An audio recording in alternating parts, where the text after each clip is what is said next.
Hey everybody, in today's video I wanted to show you all how to make just some really simple, really lightweight scale earrings. These are a perfect introductory project to the concept of chainmail. If you don't have a lot of experience or patience or endurance for opening a ton of little jump rings, this is a great beginner project. And they're so lightweight and they have such a nice little movement to them. And at the time of filming, it is in the thick of the holiday season, so these can be a very simple and inexpensive gift to your loved ones, coworkers, people that you just want to see earrings on. Like, hey, stranger on the street, here's some earrings. Sorry, I don't get out much. But we're gonna get started, so let's do this. For this tutorial, you will need whatever chainmail pliers you enjoy using. Here I have bent nose and needle nose pliers, but you could use flat nose or just whatever you have. And I am using 18 gauge 3/16 bright aluminum rings, but there's plenty of room for experimentation on this project. 2 anodized aluminum scales from the ringlord.com. These are the 1-inch size. And then whatever style of ear wire that you enjoy using. These are 20 gauge, or 21 gauge, sorry, surgical steel, so they are hypoallergenic, and then I just have some silicone backs for them. And then also, you will need, if I can dig it out,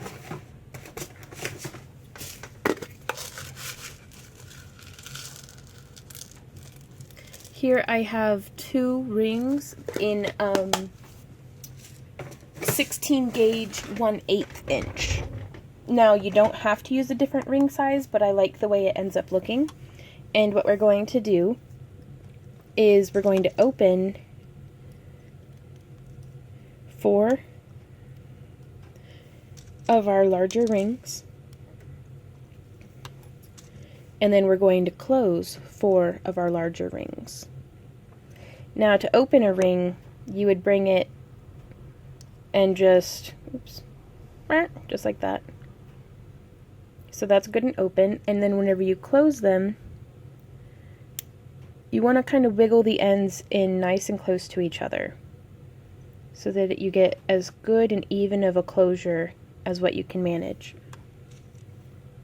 Because especially with this design, with it being earrings, you don't want this getting tangled in your hair or anything like that. Or if you like put a scarf on, you don't want your scarf to get tangled in your earrings, because that's just a recipe for disaster.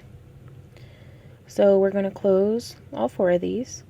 Also, I think this is a perfect project for if you're just starting to get into chainmail, but you don't have a whole lot of patience or endurance for it, or if you just want to make some quick little gifts for your family and friends.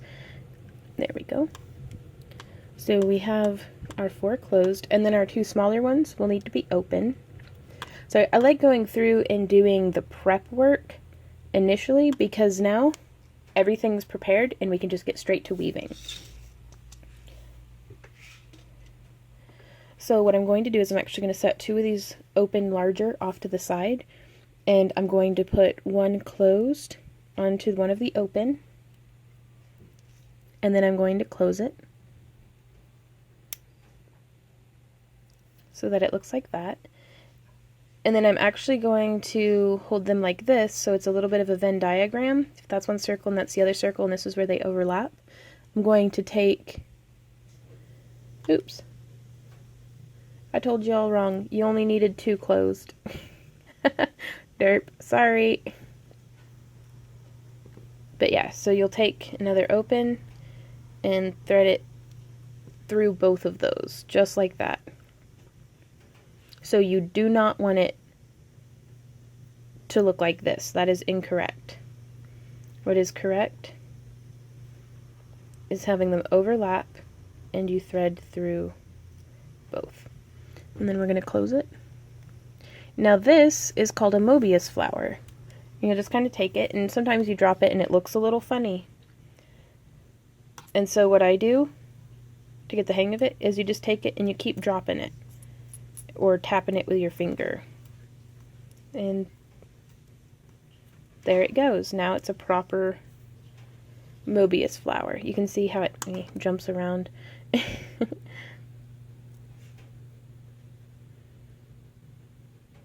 can see there, it's just sitting like that.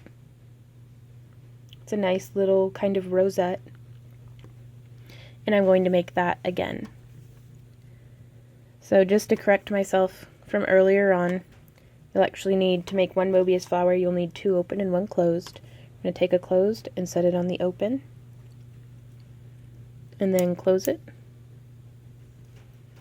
And then I'm going to take that other open one and thread it through where both of these rings are overlapping. And close it. And there's our other Mobius flower. And so now I'm going to assemble the earrings by taking one of my large open. With the Mobius flower set up the way you want it to look, I'm just going to thread through the center of all of them. And then I'm going to thread the scale on and close it up nice and tight.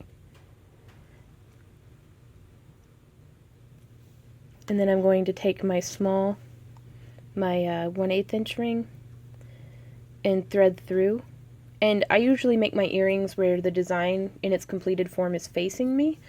That way I'll know the ear hook needs to go on like that, not like this. Because then if it went on like this and it thread through your ear, the back of the design would be facing outward. So it seems kind of obvious if you're experienced at making 3-dimensional art like this, but if you're just beginning, it's something that is very easy to mess up on. And just like that, nice and easy.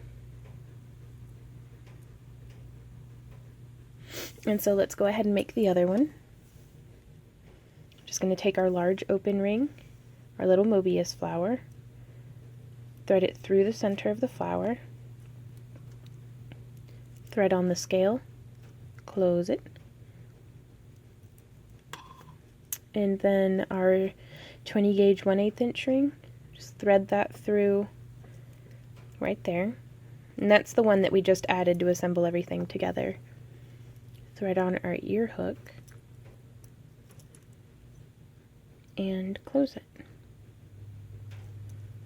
Now, an option is you could go ahead and attach the ear hook to this ring, but then the scale would kind of lay sideways as opposed to being faced outward like this. And this is nice because it gives it a little bit more of a dangle.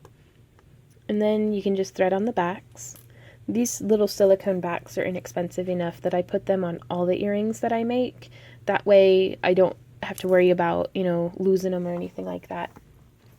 Now also, just to give this a little more substance and body, I'm actually going to go through and add 2 more rings.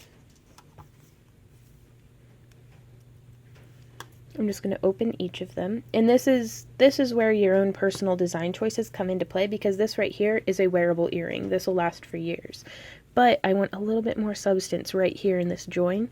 So I'm going to thread through both of them again, and then thread through that small ring. And I'm going to close it. That looks a little bit more chainmaille-y, And it's things like that the addition of just one ring can make that much of a difference in how the completed piece looks. And it could just be my own personal preference, but this looks a little bit more solid. It's hanging just nicely. And these earrings are so lightweight that adding just one ring like this, you don't even notice the difference in weight.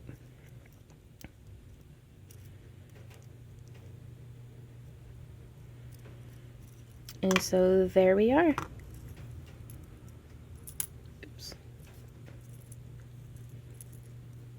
And here we are, just a nice, simple pair of earrings.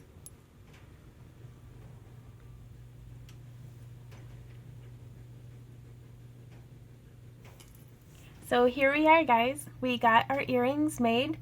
I hope y'all enjoyed this tutorial. If you found it helpful or have any questions or comments or different ideas or anything like that, please send me a comment or an email on backearthcreations@yahoo.com.